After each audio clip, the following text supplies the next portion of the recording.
악하고 나쁜 것이 많아지면 선하고 좋은 것은 점점 자취를 감추게 되는 겁니다. 그러다가 어느 시간이 지나면 악이 선을 대체해버리는 겁니다. 이렇게 되면 사람들은 악을 따라가면서도 자신은 선을 행한다는 그런 확신을 가지게 됩니다. 자기는 소경인데도 본다고 말하는 겁니다. 우리 교회 목사님, 우리 성당의 신부님, 우리 절의 스님, 이렇게 고매하신 분들이 설마 진리를 모르고 악을 우리에게 전할까, 이렇게 사람들은 생각합니다. 좀 있으면 구덩이에 빠져서 땅속에 있는 지옥으로 내려갈 사람들이 빛을 보았다고 즐거워하면서 살아가고 있습니다. 단 것과 쓴 것을 분별하지 못하는 겁니다. 영적인 미각을 상실한 사람들입니다. 악을 선하다 하고 선을 악하다 하는 자들과 빛 대신 어두움을, 어두움 대신에 빛을 두며 단 것 대신에 쓴 것을, 쓴 것 대신에 단 것을 두는 자에게 화로다. 이런 사람들의 특징은 자기가 신뢰하는 교단의 신학이 현명하다고 믿는 겁니다. 아이고 목사님, 신부님, 스님, 자기 자신의 눈에 현명하다고 하고 자기 자신이 보기에 총명하다고 하는 자들에게 화로다. 지옥에서 그 화가 어떤 것인지를 이제 볼 거예요. 그 사람들. 많은 사람들이 깨어나오지 못합니다. 간단 명료한 은혜의 복음을 이해하지를 못해요. 진리의 지식을 전파하면 그들은 난해한 문장으로 받아들이는 거예요. 그리스도교 이제 하다가 전도지를 나눠주는데 지옥이 너무 무섭다고 왜 이런 그림을 돌리네요. 자기 교회 다닌대요. 그러면서 그 옆에 있는 사람은 저하고 한 10초 얘기하다 가버리는 거예요. 복음을 가린대요. 내가 가리지 않는다고. 내가 무슨 말로 어떻게 그림을 그려야 지옥을 당신에게 설명할 수 있겠냐고. 영원히 불탈 것인데 당신이. 그들의 벌레도 죽지 않은 곳이라고. 저 그리스도교 하는 거 보라고. 외치지 않냐고. 우리가 미친 사람들이 아니라고. 교회가 은혜의 복음을 가려버렸다고. 결국엔 저를 경멸하는 눈빛을 아래로 이렇게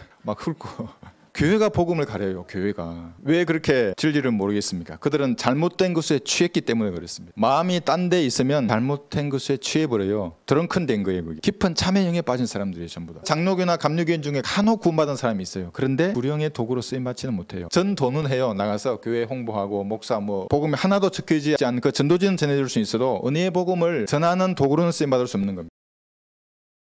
하나님의 영광이 있어 그 도성의 광채가 가장 귀한 보석 같고 벽옥 같으며 수정같이 맑고, 이런 보석으로 만들었어요. 그게 광채가 나는 거예요. 이 땅의 현대 교회들이 이걸 흉내내는 거예요. 그래서 교회마다 웅장하게 짓는 거예요. 근데 복음의 냄새는 하나도 안 나는 거예요. 죄라는 단어조차 없어요. 예수님의 피는 더더욱 없고, 피라는 말도 없어요. 지옥이라는 말은 더더욱 없고, 눈 씻고 찾아봐도 없고, 독재 국가일수록 건물이 웅장해요. 회의실이 회의하는 사람들 다 압도해버려요. 그 푸틴이 하는 회의 봤어요? 한 사람은 저기 한 30m 끝에 있고 지는 여기서 회의해요. 이렇게 위압감을 주는 거. 그게 전부 한 사람을 숭배하는 거예요. 그러니까 제도화된 교회가 교회를 그렇게 멋지게 꾸미는 거예요. 우리 집에도 있어요. 그게 아주 크게 전부 유리로 해놨어요. 크게 그걸 써놨더라고요. 소설가의 말을 거기 써놨어요. 지도 개혁 성경이 부끄러웠나 봐. 그건 안 써놓고 소설가의 글 아주 뭐가 아주 신금을 울려. 뭐 이러고 저쩌고 하면서. 교회가 아니죠. 그건. 거기다가 음악까지 추가해버리잖아요. 그 웅장한 건물에 음악까지 아주 가슴을 쥐었자. 그러면 완전한 마약이 되는 거예요. 여러분들 속지 말아요. 우리가 갈 곳은 진짜 웅장한 곳이고 아주 아름다운 건물이에요. 자금의 교계는 누구라도 입을 열어서 성경적 진리를 말하면 이단이 되어버립니다. 예수님의 피로 당신의 죄가 용서되었다고 이 사실을 믿으면 구원을 받는다 그러면 즉시 구원파라고 얘기하는 거예요. 구원파 아니라고. 구원파에서 그리 설교하냐고. 구원파가 예수님을 영접하자고 무릎 꿇고 기도하냐고. 저를 유사 구원파라 해. 또 그리스도의 심판석을 준비해서 천년왕국을 통치해야 한다고 외치면 여호와의 정인으로 낙인을 찍어버리는 겁니다. 그러나 이것을 당신께 고백하오니 즉 그들이 이단이라고 하는 그 도를 따라서 내가 내 조상들의 하나님을 섬기고 율법과 선지서들에 기록된 모든 것을 믿으며 섬기고 믿는 거예요. 근데 이것이 이단으로 정죄되는 증거가 되는 겁니다. 기록된 문자를 믿으면 이단이 되고 단어와 그것이 한 권의 책으로 보존되는 것을 믿으면 그것이 이단이 되는 시대가 되었습니다. 이 한글, 이 성경, 이 단어가 하나님의 말씀이라고 원본의 말씀이 그대로 보존되었다고 말하면 성경 숭배자가 되는 겁니다. 낙인을 딱 찍어요. 원본과 번역본의 차이를 모르는 무식한 사람으로 여기는 겁니다. 자기는 많이 안다. 이거 다 알아요. 난 이것도 알고 이 성경 모든 성경을 다 안다고. 그게 마귀가 주장하는 거라고 얘기해도 몰라요. 그 사람들. 새벽기도 금야철야하고 막 큰 소리로 주여 주여 외쳐가지고 목소리가 다 쉰대요. 거긴 2시간 외치는데 소리가 안 쉬겠습니까? 교인들은 이런 행위를 해야만 내 죄가 용서받는다고 생각하는 겁니다. 그 면죄부를 갖는 거예요. 그 사람들. 유사 면죄부예요. 이게. 사람을 세뇌시키는 고단수 전략인 겁니다. 자기 스스로 그러니까 면죄부를 가지는 거예요. 그 목사나 교회의 말을 들으려고 하는 겁니다. 모두가 이단입니다. 마음이 주님 보시기에 합당한 사람은 이런 구제에서 번개처럼 나와요. 우리 유튜브 어떻게 했으면 우리 유튜브를 듣고 나오는 거예요. 교인들이 이런 유사 면죄부를 손에 쥐고 있기 때문에 교회에서는 거룩하고 선한 하나님의 자녀처럼 상냥하게 인사하고 친절하고 아주 자기 혼자 거룩한 척을 다 해요. 그러나 세상에 나가면 어떻게 되겠습니까? 그 거짓 면죄부가 죄인의 본성을 숨길 수가 없어요. 그래서 남자는 개처럼 토한 곳에 다니고 여자는 돼지처럼 진창에 뒹굴면서 사는 겁니다. 눈이나 입에서 나는 괴입니다. 나는 돼지입니다. 라는 것이 뿜어 나와요. 종교인들은. 근데 말은 아주 꿀처럼 달아요. 속에는 썩어가는 시체가 들어있는데 이것이 회칠한 무덤들입니다. 한 번도 본 적이 없는 원본 타령이 나오면서 거대 교단 뒤에 숨어서 인자한 목사로 보이려고 하는 자들은 사람의 관계를 중요시하는 사람들입니다. 그래서 어떻게 해요? 박수를 받으려고 하는 거예요. 하나님께서 그들의 마음을 아시는 겁니다. 죽을 때까지 한 명도 구령하지 못할 것입니다. 전도지 한 장 만들지 못할 것입니다. 성경적 은혜의 복음이 적힌 전도지를 말하는 거예요. 초림 당시 빌라도는 예수님을 처형하도록 내어주었지만 이 시대의 빌라도의 후예는 한글로 된 이 성경을 믿지 못하게 하는 겁니다. 믿음을 파괴하는 겁니다. 예수님도 말씀이시고 이것도 말씀이에요. 그러니까 그들은 말씀을 대적하는 이단들입니다. 구원받은 사람들 가운데도 이단이 있을 수 있어요. 너희 가운데 이단들도 있어야만 하리니 그래야만 너희 가운데 인정받는 사람들이 나타나게 되리라. 여기 너희가 몸된 교회입니다. 교회 안이나 밖에 이단이 있는 겁니다. 밖에 있는 이단은 상관없습니다. 교회 안에서 비성경적인 주장을 하는 사람들 있다면 올바른 교리로 그들과 대항해야만 하나님께 인정받을 것입니다. 구원받았다고 하는 사람들이 이단 교리를 가지고 있어